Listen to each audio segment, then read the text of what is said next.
Okay, recording is in progress. And this is these are the written down things I want to say about you, Sandra.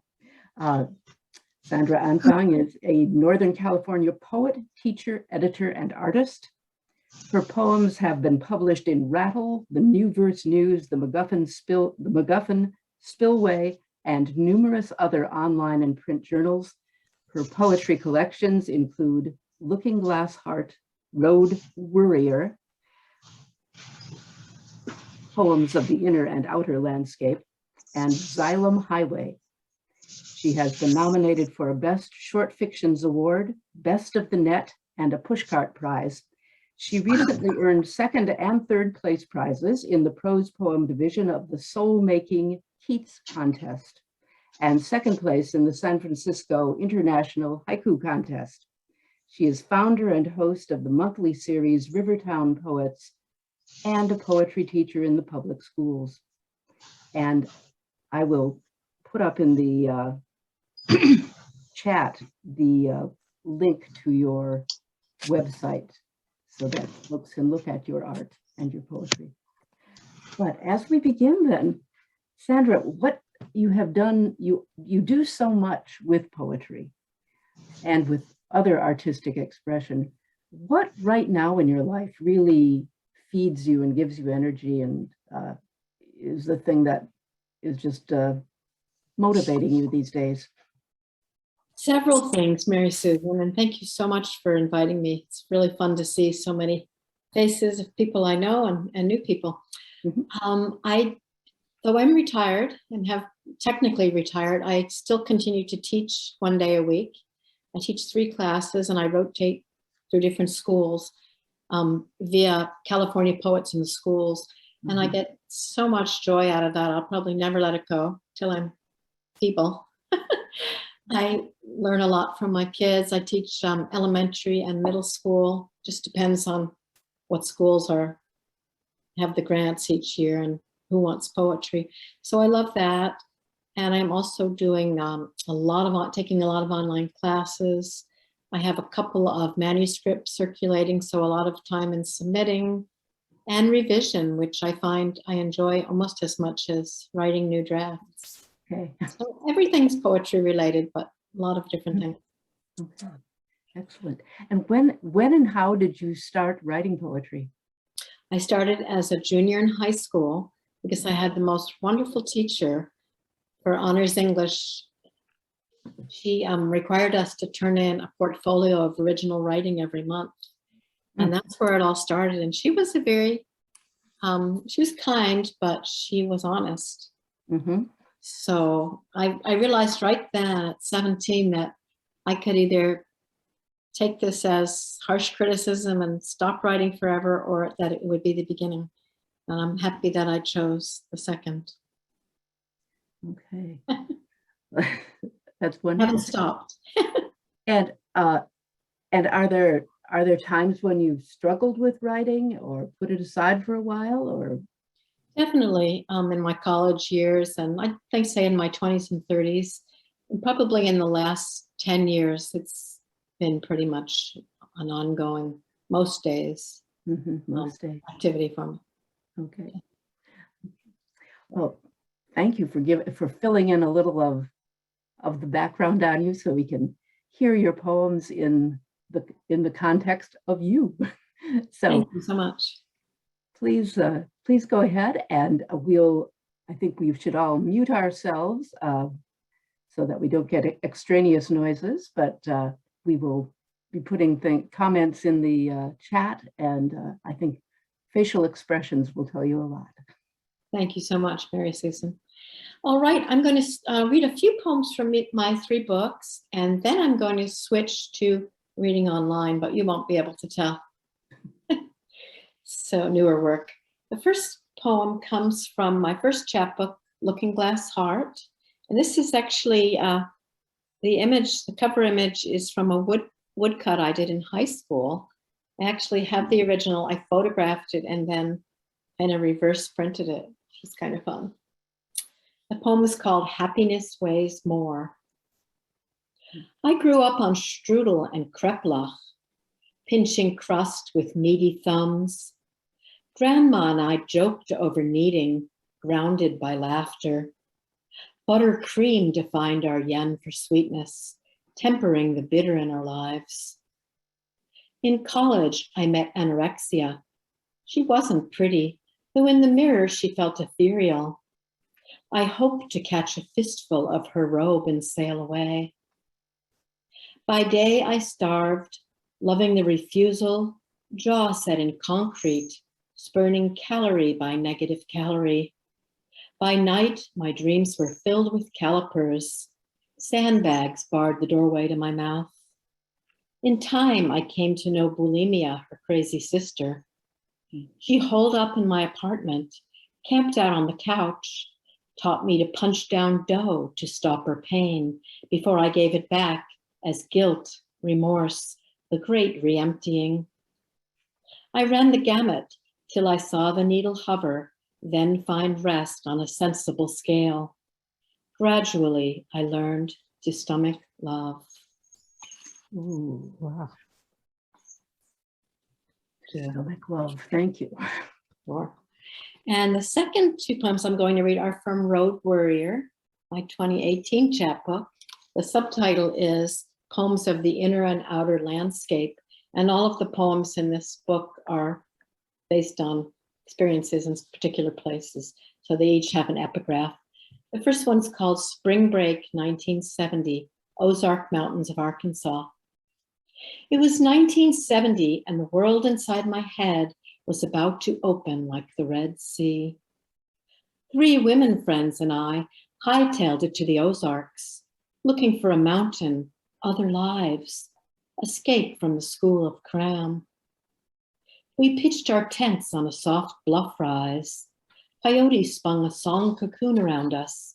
A man with a gun leapt from his scooter, threw his hands in the air and barked, "I don't know what it is, but peace." Seems he'd never seen a woman in jeans before. Mm-hmm. I had to do the math to calculate what year it was. We passed through 2-lane euphemisms for roads, festooned with signs that bled, "Christ died for your sins." I thought hot springs was a sexual reference, linked somehow to the omnipresent mattresses sprawling in pop-up roadside dumps. We felt like aliens from planet Detroit, where students and professors toked together on the diag, whisked back in time to the dinosaur days of mud-brown Memphis. In a dim-lit club, buffalo fish menu scrawled across the wall, dead eyes glared from an algae-rimed tank. An antique black man, scrimshaw-faced, pressed 2 quarters in my palm, wheeled me toward the jukebox and whispered, "Play something both you and me like, baby." It's fun how the writing about things from the distant past keep those experiences really fresh. Yes. And the next one is a poem I wrote for a friend who has taken many trips to the Arctic Circle. He's a former gold miner, quite an adventurer, and a wildlife photographer. And it's called Polar Bear. And I wrote this after he told me a long story about an encounter. When the ghost bear came, he was asleep in his tent, pushing the iron water with his paddle of dreams, limbs circling like his dog's in full gallop, each bristle in his beard standing at attention. Ice cracked out a code under the beast's leaden feet. The bear stood its ground, stared at him from atop an ice floe with its hard black eye and a mouth that belied its might. Dazzled by a salmon's rainbow flank, it spied and mauled in seconds till an elk silhouette crossed its line of sight. In and out of the current, from island to shore, bank to ice floe, it stalked the elk all that afternoon, through the night and into the next morning. The man slumbered fitfully, paralyzed with cold and fright. Should he load his camera or his gun? Bear repellent stood just out of reach, but his hands were shackled to his shell-shocked mind. After 2 long days, the bear bested the elk and made its getaway. He loaded his canoe and set off across the bay. Makes me want to call my friend. Mm-hmm. See how he's doing. The last 2 poems from the book section of this reading are from my full-length book, Xylem Highway, published in 2019. And the first one is called Bonobo. I wrote this after hearing Jane Goodall speak up in Santa Rosa about 6 or 8 years ago. Jane described how scientists scoff at the notion that animals feel emotion.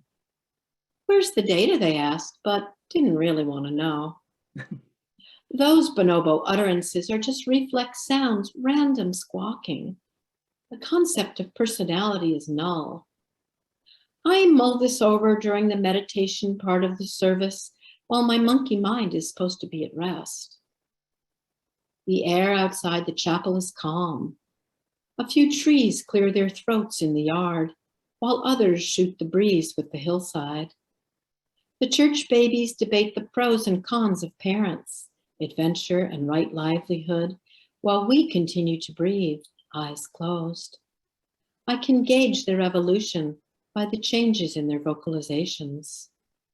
Gone are the cries of anguish, the frustrated whines. There's a friendly ebb and flow between elders. These folks have time on their hands. The occasional crescendo tickles my ears, an enlarged syllable for emphasis, held down like a pedaled piano key. Theirs is a foreign tongue, Turkish perhaps. I marvel at its economy and expressiveness.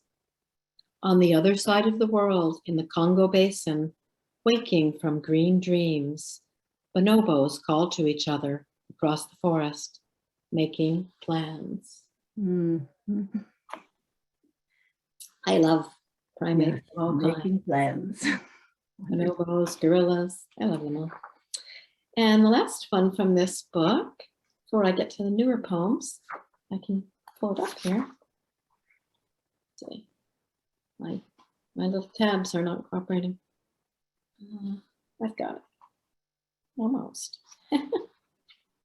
Okay, I've got it. It's called Ojos de Dios, God's Eyes. This was written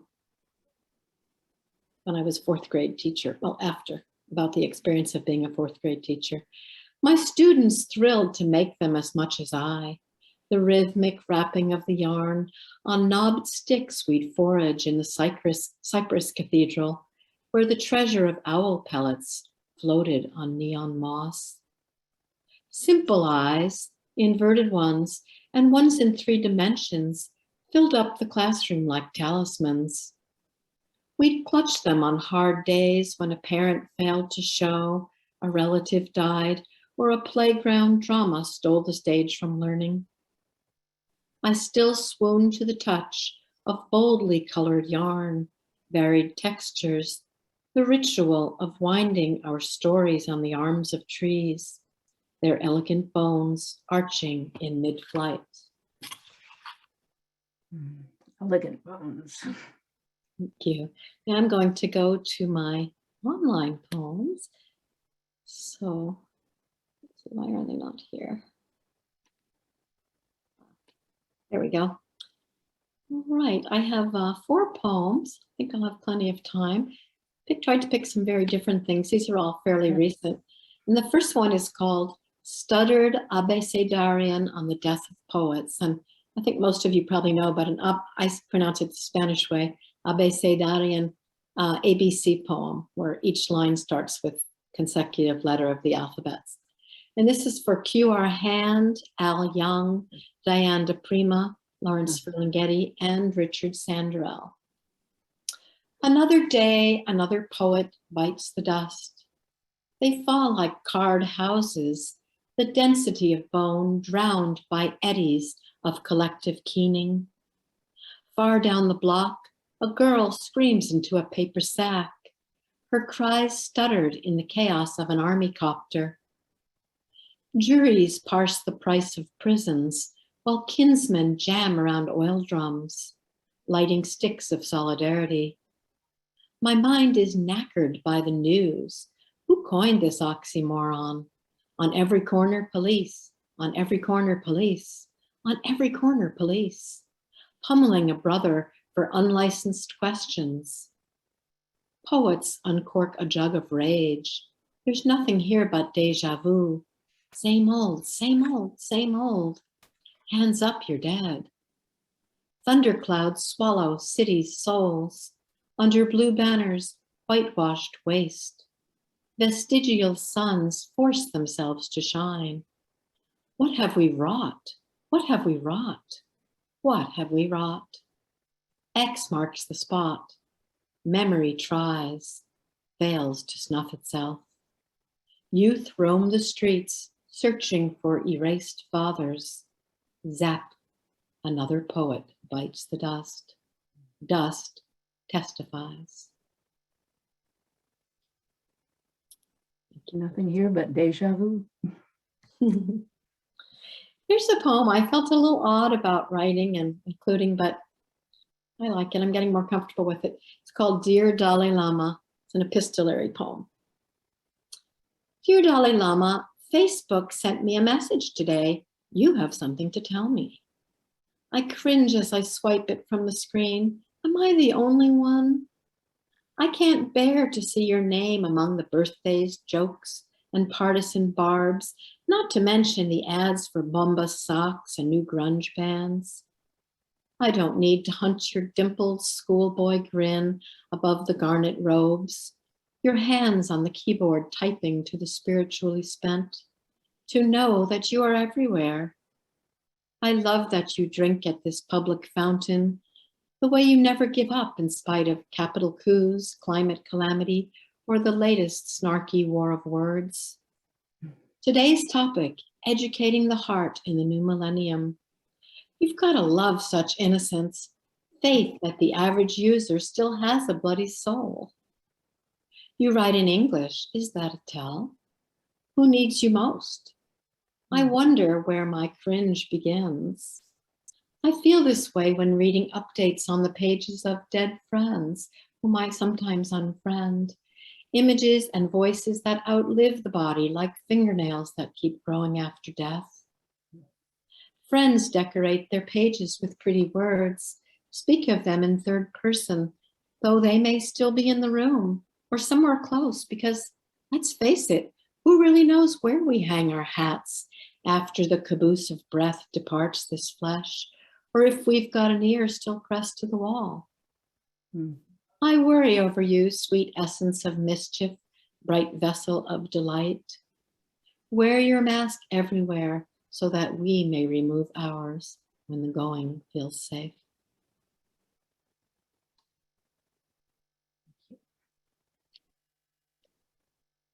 Thank you. And the next poem is very recent. I wrote it in the last few months. It's called Matryoshka. And Matryoshka, if you don't know, are the Russian nesting dolls. I have a couple of sets of those. I had one set of grandparents from Russia, from Belarus actually, and one set from Hungary. I always have a Matryoshka around. The patina of the large doll burns my eyes. My hands fly to the poppy circlet at her waist. Twisting her halves in opposite directions, I hold my breath for the prize inside. An identical girl, 1/3 her size, lives here. Same blonde bangs, cornflower eyes, full hips, like my bubbies. Melancholy and innocence take turns rouging her cheeks and painting her lips, her eyelashes spiderwebbed in the common folk art style. As you and I peel the onion, I flash on family secrets, the places they hide, cocooned between generations, lost coins in horsehair couches, passed from great-grandma to grandma, grandmother to mother, mother to daughter. How we rehearse the choreography of pain, even as we circumscribe its danger. A veiled act of violence, hushed divorce, whitewashed molestation, tongues sealed by the rabbi to bolster an anxious peace.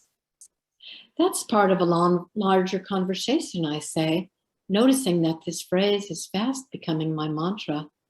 While our sentences turn, circle each other, and turn again, I clutch the matryoshka in my lap. She's my talisman for courage. May we breach the village praxis, broach the questions that our mouths were trained to leave unformed. In the smallest doll, I find my voice.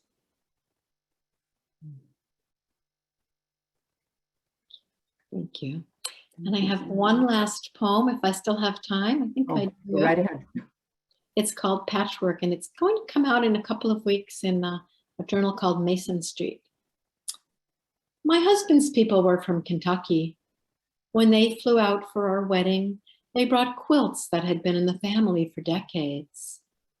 His mother taught school, paid taxes, saluted the flag. She didn't have much use for Negroes. I'd sit on my hands at dinner, shoveling food to stem my rage, not sure what to say. We hung those quilts on our walls. A middle child of 4 suburban girls, serial maids were a square in my patchwork. They slept in an alcove off the laundry room where mother once washed my mouth out with soap. They came and went, a stream of starched white aprons over pastel uniforms. While they went about their upstairs work, I'd sneak into their room, a child Perry Mason, hoping to glean the secrets of their lives. Bernice wore red Oxfords. She took a shine to me and we would talk into the night. She showed me photos of her kids waiting down in Winston-Salem, waiting for their mother to come home. How could she bear to leave her own to work for us, an average white family in a small northeastern town? When I left home, I stored these memories in the cedar closet of the past, beside my childhood quilts. Years later, wandering an exhibit, the quilts of G's Bend at the DeYoung, history came crawling back. As I walked the rooms, I heard stories pieced together from flour sacks, overalls, and mattress ticking. Whatever would hold its weave was stitched rag to wrap a body live or dead. In life-size photos, I came to know the quilters in their barren shacks. Toughness and tenacity reached out and rocked me, and a gentleness stitched into the fabric. Passed from hand to hand, generation to generation. From dust, they sewed the stories of their lives, just as Chinese prisoners, I later learned, sewed floral quilts for Macy's that used to grace our feather beds. And that is my last poem. So let's all unmute, and so you can hear the applause, and maybe there are just a few comments that need to be made. Bravo. Lovely. Sandra, I Wonderful. loved the variety of topics, and that last one was so honest. Thank you. Yes, you've really taken us through your life, and what a journey. Thank you. Very enjoyable. Very enjoyable. Thank you. You all for listening. I appreciate it. What I is the best appreciated it very way- much. What is the best way to acquire your books? Would you put that in the chat? I can do that, sure. I would be happy to do that. Yes. Thank you. And I want to make a little plug for Rivertown Poets, the series which I host, on which Mary Susan has been a guest. We meet on the first Monday of every month, and I'll put that in the chat too. We do have a Facebook page, so you can find us there, Rivertown Poets, Amusing Mondays. Right. So thanks again, everyone, for coming out. And Thank listening. you. Appreciate So good to have you here. So now we're going to shift and move into our open mic portion.